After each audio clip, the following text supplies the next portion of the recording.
Tim Shaw, Ben Svein, Ash Breming u Seb Olsen huma il-membri tal-grupp A Friend in London.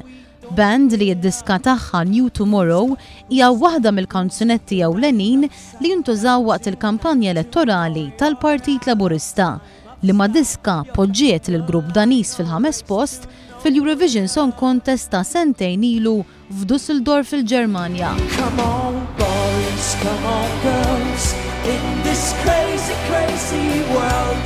You're the diamonds, you're the pearls, let's make a new tomorrow.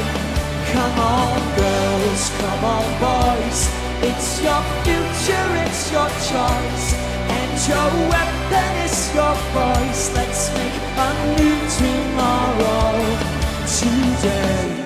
U llum jinsabu pajjiżna biex nhar il-Ħadd li ġej waqt il-mass meeting tal-Partit Laburista fuq il-Fosos tal-Floriana jagħtu kuncert live u fost l-oħrajn jinterpretaw id-diska New Tomorrow.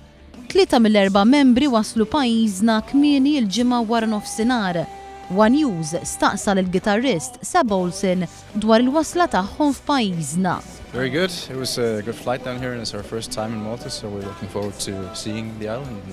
Il-kantant Tim Shaw mistenni jasal pajjiżna matul il-jum tas-Sebt. So you're giving this massive concert on Sunday in Floriana. What do you expect from the Maltese crowd?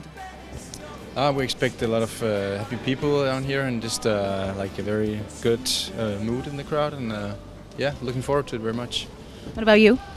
Yeah, I'm just a bit tired right now. I'm looking forward to seeing the island and meeting the people. Jakkumpanjaw l-band Daniża se jkun hemm kor kompost minn madwar 170 tifel u tifla kif ukoll żgħażagħ Maltin.